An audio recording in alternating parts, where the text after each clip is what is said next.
오늘 설교를 하나의 고사성어의 유래를 설명하면서 시작하려 합니다. 중국의 고전 수영기라는 책에는 이런 이야기가 하나 실려 있습니다. 양나라의 장승효라는 사람이 벼슬을 다 마치고 낙향하여 그림을 그리며 유유자적하게 살아가고 있었습니다. 하루는 그가 멋진 용 2마리를 그렸는데 이상하게 눈동자를 그리지 않고 계속 그 그림을 그대로 놔두고 있는 것입니다. 그러자 사람들이 이상히 생각하여서 그 사람에게 묻습니다. 왜 눈동자를 그리지 않고 그대로 놔두십니까? 왜 그림이 완성이 되지 않고 있습니까? 라고 묻는 것입니다. 그러자 이 양승효라는 사람이 이렇게 대답합니다. 눈동자를 그리면 용이 날아가 버리기 때문에 저는 절대로 그리지 않습니다. 그러나 사람들은 우리와 같이 이 말을 믿지 않았습니다. 그러자 양승효라는 사람이 용 2마리 중에 1마리의 눈동자를 딱 그립니다. 그러자 갑자기 천둥이 울리고 번개가 치며 그림 속의 용 1마리가 날아가 버렸다라고 합니다. 재미난 이야기일 뿐입니다. 그래서 그는 남은 1마리의 용의 그림에는 끝까지 눈동자를 그리지 않은 미완성 상태로 남겨놓았다라고 합니다. 그 이야기에서 유래된 사자성어가 우리가 일상생활에서도 잘 사용하고 있는 활용점정이라는 사자성어입니다. 즉 활용점정의 뜻은 용을 그린 다음 마지막으로 눈동자를 그린다라는 뜻으로 가장 요긴한 부분을 마지막으로 이루어 일을 마치고 끝낸다라는 말입니다. 그리고 우리는 이 활용이 점정에 빠졌다라는 말을 자주 사용하곤 하는데 이 말은 어떤 일을 마무리하지 못하고 끝냈을 때 활용이 점정에 빠졌다라는 말을 표현했습니다. 오늘 저희가 함께 읽은 이 신명기서 34장의 말씀은 모세의 마지막을 기록하고 있습니다. 모세의 인생을 우리들의 관점, 세상적인 관점, 그리고 어떻게 보면은 우리들의 평가 기준으로 보면은 한 가지 아쉬운 부분이 남는 활용이 점정에 빠진 것 같은 그런 마무리의 인생처럼 보이곤 합니다. 그는 지금 이 느보산에서 가나안 땅을 바라보며 생을 마감하고 있습니다. 그에게 수건 사업이 있었는데 그에게 마지막 사명이 있었는데 그 사명은 가나안 땅 입성이었습니다. 그곳까지 이스라엘 백성들을 인도하고 그 가나안 땅에 들어가게끔 하는 것, 그것이 40년 동안 그가 해왔던 일이고 하나님께서 그에게 맡기신 사역이고 종착지였습니다. 마지막 점이었습니다. 그러나 모세는 그 마지막 점을 찍지 못한 채 느보산에서 생을 마감하고 있는 것입니다. 그러다 보니 모세의 인생을 인간적으로 보면 활용의 점정을 찍지 못한 인생처럼 보일 수 있습니다. 그러나 하나님의 관점은 조금 다르다라는 것을 우리에게 지금 이 본문은 말해주고 있습니다. 하나님의 관점에서는 지금 이 느보산에서 모세는 마지막 점정을 찍고 있는 것이 아니라 하나님의 보시기에는 마지막까지 하나님의 말씀에 순종하는 것이 진정한 점정을 찍는 것이라고 말씀하고 계시는 것입니다. 인간적으로 보면 아쉽게 마무리지만 하나님의 입장에서는 가장 아름다운 마무리를 지금 모세는 하고 있는 것입니다. 그러므로 오늘 저희는 함께 모세의 인생을 살펴보면서 특별히 그의 마지막 지금 이 모습을 한번 살펴보면서 신앙의 길을 걸어가야 하는 우리는 어떤 점정을 찍고 어떻게 마무리를 위해 달려가야 하는지에 대해서 함께 살펴보도록 하겠습니다. 먼저 모세의 인생을 다시 한번 회고해 보면 좋겠습니다. 모세의 인생을 크게 3부분으로 나눌 수 있습니다. 그리고 모세의 인생은 정말 다이나믹한 인생이었습니다. 처음 그의 40년 인생은 누구보다도 화려한 삶을 살아가는 인생이었습니다. 히브리인 노예의 아들로 태어나 죽을 위기에 처해 있었지만 엄마와 누나의 기지로 목숨을 건지고 또 그 목숨을 건져준 사람이 바로의 공주였기에 양자로 입양되어서 화려한 궁중에서 40년의 인생을 살아갑니다. 그는 그곳에서 당대 최고의 학문, 문화 등을 누리며 누구보다도 편안하고 누구보다도 화려한 삶을 살았습니다. 그런데 그의 인생이 한순간 바뀌어버리는 일이 생깁니다. 똑같은 하루를 보내고 있던 모세는 어느 날 자신의 같은 종족인 히브리인들이 애굽 사람들에게 고되게 노동당하는 것과 또 히브리 사람들이 그들에게 핍박받는 것을 보고 그만 분을 이겨내지 못하고 그 애굽 사람을 죽이고 맙니다. 아무도 보지 못했을 거라 생각해서 모래 속에 그를 감춥니다. 그러나 사람들은 다 보고 있었고 결국 그 일을 알게 된 바로는 모세를 죽이려 합니다. 한순간 모세는 이집트의 왕자에서 살인자로 바뀌게 된 겁니다. 그리고 그는 살아남기 위해 미디안 광야로 도망을 가게 됩니다. 그리고 그는 그 도망친 미디안 광야에서 또 다른 40년의 세월을 보냅니다. 이 모세의 미디안 광야 40년은 말 그대로 가진 것 없고 알려진 것 없고 얻은 것 없는, 어떻게 보면은 아무것도 이룬 것 없는 허무한 40년의 세월을 보냅니다. 40년 동안 철저히 무명의 삶을, 심지어 그동안에 재산 하나 모으지 못하고 40년이 지났는데도 불구하고 여전히 장인 이드로의 양을 치며 살아가는 그런 인생을 살아가고 있었습니다. 그렇게 그의 나이 80이 되었습니다. 갑자기 그의 인생이 또 한 번 바뀌게 됩니다. 어느 날과 같은 평범하게 장인의 양을 치고 있던 모세에게 하나님이 나타나신 것입니다. 그리고 생각지도 못한, 그리고 그 스스로는 감당할 수 없을 거라고 생각한 그 사명을 주십니다. 애굽으로 가서 고통당하고 있는 그의 백성들을 구출하여 하나님이 약속하신 그 땅으로 인도에 가라는 사명을 주십니다. 모세는 말도 안 된다라고 생각했습니다. 부족한 자신의 모습을 보고 감당할 수 없을 거라고 하나님께 말해보기도 합니다. 그러나 하나님의 강권적인 역사가 그에게 임하고 그는 하나님의 부르심에 순종하고 마지막 40년을 하나님의 자녀로서, 또 하나님께서 세우신 귀한 지도자로서의 인생의 챕터를 열고 살아가게 됩니다. 우리가 아는 출애굽기, 레위기, 민수기, 신명기에 나오는 그 대부분의 모세 이야기는 마지막 그 40년의 인생을 담고 있습니다. 그 위대한 일을 나이 80에 시작했으니 절대 늦을 사람은 아무도 없다라는 것입니다. 모세의 인생을 보면은 우리에게는 늦은 나이가 없는 것입니다. 그렇게 이스라엘을 이끄는 모세에게 주어진 사명은 이스라엘 백성들을 애굽에서 탈출시켜서 그들을 하나님이 약속하신 젖과 꿀이 흐르는 땅 가나안 땅으로 인도해서 그들을 그곳에 살게 하는 것, 다시 말해서 그의 마지막 사명의 종착지는 가나안 땅인 것입니다. 그리고 마침내 정말 많은 우여곡절 끝에, 너무나도 긴 세월을 보낸 끝에 지금 가나안 땅이 훤히 보이는 느보산에 모세가 올라와 있는 것입니다. 그의 인생에 가장 중요한 용의 눈동자와 같은 점을 찍는 일이 마침내 눈앞에 펼쳐지고 있는 것입니다. 그리고 그 모세는 정말 저 가나안 땅을 들어가고 싶었습니다.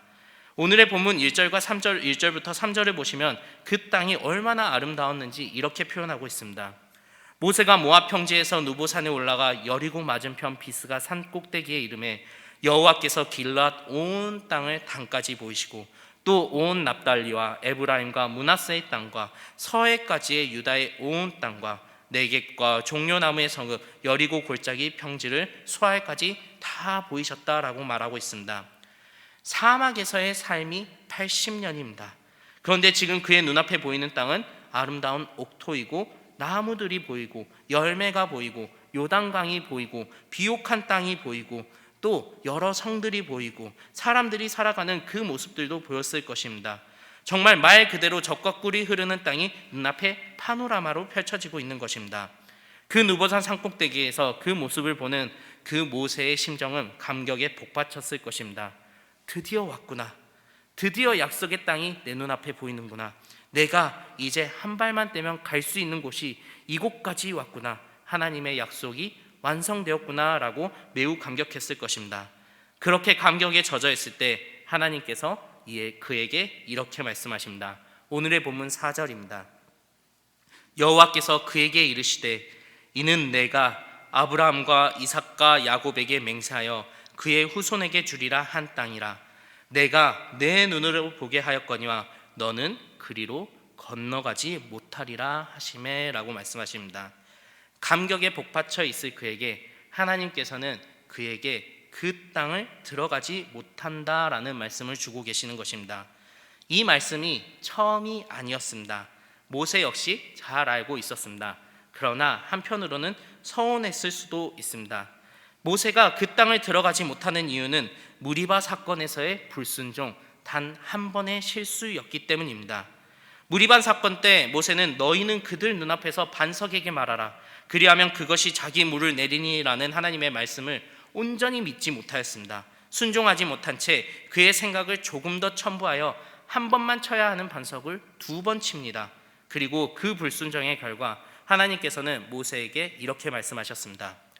여호와께서 모세와 아론에게 이르시되 너희가 나를 믿지 아니하고 이스라엘 자손의 목전에서 내 거룩함을 나타내지 아니한 고로 너희는 이 회중을 내가 그들에게 준 땅으로 인도하여 드리지 못하리라 라고 말씀하십니다. 정말로 그 사건 이후 하나님의 뜻에 따라 모세는 이스라엘 백성들의 출애굽 여정은 쭉 같이 했지만 정작 자신은 약속의 땅으로 들어가지는 못하게 되는 것입니다. 그리고 저희가 지금 신명기 34장을 읽었지만 신명기를 쭉 읽어 내려오다 보면은 하나님께서 계속해서 모세에게 그 땅을 들어가지 못한다라는 것을 리마인드 시켜주시는 것을 보게 됩니다. 모세는 너무나도 가고 싶었던 마음이 컸기에 신명기 3장에서는 그 사실을 알고 있음에도 불구하고 하나님께서 마음을 돌려주시기를 간절하게 바라는 마음으로 하나님께 이렇게 간청도 하였습니다. 주 여호와여, 주께서 주의 크심과 주의 권능을 주의 종에게 나타내시기를 시작하셨사오니 천지간에 어떤 신이 능히 주께서 행하신 일 곧 주의 큰 능력으로 행하신 일 같이 행할 수 있으리까? 구하옵나니 나를 건너가게 하사 요단 저쪽에 있는 아름다운 땅, 아름다운 산과 레바논을 보게 하옵소서라고 간절히 간청하기도 하였습니다. 그러나 그때에도 하나님의 대답은 이러하였습니다. 여호와께서 너희 때문에 내게 진노하사 내 말을 듣지 아니하시고 내게 이르시기를 그만해도 족하니 이 일로 다시 내게 말하지 말라라고 말씀하십니다. 그리고 모세는 정말로 그 이후에 그런 간청을 하지 않습니다. 더 이상 욕심내지 않고 덤덤하게 받아들입니다. 그리고 지금 마지막을 가나안 땅이 보이는 느보산에서 가나안 땅만을 바라보며 마무리하고 있습니다. 사랑하는 유니온교회 성도 여러분, 지금 여러분이 느보산 비스가 산 꼭대기에 올라있는 모세라고 한번 생각해 보십시오. 여러분의 마음은 어떠하실 것 같습니까? 긴 세월을 저 눈앞에 보이는 땅을 들어가기 위해 달려왔습니다. 정말 수없이 많은 일들이 있었습니다. 밤낮으로 고생도 너무나도 많이 했습니다. 불평하는 그들, 불만이 가득한 그들, 심지어 광야에서 태어나 그저 말로만 듣던 이들을 어렵게 해서 지금까지 잘 데리고 왔습니다. 그리고 120세의 나이임에도 불구하고 너무나도 신체적으로도 건강합니다. 눈으로도 너무 잘 보입니다. 기력도 하나도 쇠하지 않았습니다. 어떻게 보면 인간적인 이유로 보면은 못 들어갈 이유가 하나도 없어 보이는 상황입니다. 그런데 단 한 번의 불순종으로 못 들어간다라고 말씀하십니다. 어떻게 보면 너무하다고 생각될지도 모르는 그런 말씀을 하고 계시는 것입니다. 멈추라 라고 말씀하고 계시는 것입니다. 그때 우리의 마음은 어떠할까요? 그때 우리는 그것을 온전히 받아들일 수 있으시겠습니까? 저는 쉽게 받아들이기가 어려웠을 것 같습니다. 이해는 되지만 계속해서 간청하고 한 번만 밟아보겠다라고 하나님께 간구하고 또 간구했을지도 모릅니다. 내가 이루고자 하는 그 일에 마지막 점을 찍기 위해 하나님께 계속해서 매달렸을지도 모릅니다. 그러나 하나님께서는 너의 입장에서는 미완성으로 끝나는 것처럼 보이지만 나의 관점에서는 너는 완전함을 이루었기에 멈추라 라고 지금 말씀하고 계시는 것입니다. 다시 말해서 그 어떤 것보다 그저 내 말에 순종하고 내 뜻에 순종하는 것이 그 어떤 일을 이루는 것보다 중요하다라는 것을 다시 한번 모세에게 말씀하여 주고 계시는 것입니다. 그리고 그 말씀을 오늘날 신앙의 길을 걸어가고 있는 우리들에게도 하나님께서는 동일하게 말씀하여 주고 계시는 것입니다. 어떠한 사역보다, 어떠한 사명보다, 어떠한 일보다 중요한 것은 순종이라는 것입니다. 미스바에서 그는 불순종하여 가나안 땅에 들어가지 못합니다. 그러나 그는 두 번 실수하지 않고 지금 이 느보산에서는 그의 모든 욕심을 내려놓고 그의 모든 사역을 내려놓고 하나님의 말씀에 순종함으로 그의 인생을 마무리하고 있는 것입니다. 이렇듯 순종은 나의 뜻을 하나님의 뜻 앞에 굴복시키는 것, 나의 의지와 나의 생각을 다 하나님께 내려놓는 것, 하나님의 뜻과 방법을 온전히 믿고 하나님이 항상 오르심을 믿고 나아가는 것이 순종이라는 것입니다. 지금 모세는 그 순종을 마지막 순간에 하고 있는 것입니다. 아쉽습니다. 밟아보고 싶습니다. 마지막 용의 눈을 그리는 그 작업을 하고 싶습니다. 그러나 그 마음보다, 그 의지보다, 그 욕심보다, 그 생각보다 더 중요한 것이 순종인 것을 모세는 알고 그 말씀 앞에 순종하고 있는 것입니다. 우리의 삶은 얼마나 순종하는 삶을 살아가고 계십니까? 순종의 히브리어 어원을 보면은 샤마라는 단어인데, 이 샤마는 듣다라는 뜻을 가지고 있습니다. 또한 들으면서 그대로 행한다라는 의미를 포함하고 있습니다. 다시 말해 하나님께 순종한다는 것은 하나님의 말씀을 듣고 하나님의 말씀 그대로 행한다라는 것입니다. 거기에 내 생각을 덧붙이는 것이 아니라는 것입니다. 나의 의견을 덧붙이는 것이 아니라는 것입니다. 그대로 말씀대로 순종하는 것이 진정한 순종이라는 것입니다. 우리의 삶 속에서 우리는 너무나도 많이 불순종하는 경우가 많습니다. 순종한다고 말하지만 나의 의지를 관철시키려 할 때가 많습니다. 기도하면서도 내 뜻을 하나님의 뜻에 맞추려고 하는 경우보다는 하나님께서 내 뜻에 맞춰주시기를 간절히 바라는 경우가 참 많습니다. 그러나 진정한 순종은, 진정으로 하나님께서 우리에게 원하시는 말씀은 내 뜻을 하나님의 뜻 앞에 굴복시키는 것, 나의 뜻과 나의 욕심과 나의 의지도 하나님의 뜻 안에 다 내려놓는 것, 그것이 하나님께서 우리에게 원하시는 모습인 것입니다. 우리 주님도 마지막 이 세상에서의 삶을 마무리하실 때 그 순종의 모습을 동일하게 보여주셨습니다. 십자가를 지시기 전 겟세마네 동산에서 주님은 3번의 간절한 기도를 하나님께 드립니다. 내 아버지여, 만일 할만하시거든 이 잔을 내게서 지나가게 하옵소서. 내 아버지여, 만일 내가 마시지 않을 수만 있다면 이 잔이 지나갈 수 있게 하여 주십시오. 그러나 그 후에 항상 기도 가운데 주님께서는 이렇게 말씀하십니다. 내가 이 잔이 내게서 지나갈 수 없거든 아버지의 원대로 되기를 원하시나이다 라고 기도를 마무리하십니다. 예수님의 뜻은 이 잔을 피할 수만 있으면 피하는 것이었습니다. 십자가를 지시지 않을 수만 있으면 지시지 않는 것이 예수님의 간절한 마음이기도 했습니다. 그러나 예수님의 모든 뜻을 하나님의 뜻 아래에 내려놓으시고 그 모습을 정말 하나님께서 원하시는 모습 가운데 모든 것을 굴복하는 모습을 십자가를 지시기 전에 우리에게 보여주고 계시는 것입니다. 이렇듯 신앙의 길을 걸어가는 사람들에게는 그 어떤 것보다 중요한 것이 바로 순종이라는 것입니다. 때로는, 아니 대부분 하나님의 일은, 하나님의 생각은 우리의 생각으로 이해되지 않을 때가 참 많습니다. 또 하나님께서 행하시는 일들을 보면은 어떻게 저렇게 하실까라는 생각도 많습니다. 그리고 때로는 받아들이기 힘든 일도 우리에게 다가오곤 합니다. 그러나 우리가 가져야 하는 진정한 순종의 믿음의 모습은 그 길은 항상 옳다라는 것입니다. 나보다 나를 더 잘 아시고 누구보다 나를 사랑하시는 그 주님을 믿고 그 말씀에 순종하며 비록 이해가 되지 않더라도, 비록 받아들이기 힘들지라도, 비록 너무나도 어려운 길을 걸어가야 할지라도 하나님이 인도하시는 그 길로 함께 걸어가야 한다라는 것입니다. 그 모습 가운데 하나님께서는 우리와 함께 해주시고 가장 완벽한 점을 찍게 하여 주실 줄로 믿습니다. 말씀을 맺으려고 합니다. 성공을 향해 달려가는 이 세상 속에서 마지막 활용 점정을 찍지 않으면 낙오자로 치부되기 쉬운 이 세상에서 하나님이 우리에게 원하시는 것은 성공적인 마무리가 아닙니다. 세상의 마지막 마무리가 아닙니다. 세상에 큰 업적을 남기고 내 이름을 남기는 것이 아니라고 오늘 말씀하십니다. 우리가 진정 남겨야 하는 마지막 모습은 순종의 모습이라는 것입니다. 하나님께서 나의 인생에 선을 그어두시고 너는 여기까지다 하시면 그 선을 넘지 않는 마지막까지 순종하는 모습을 하나님께서는 우리에게 원하신다라는 것입니다.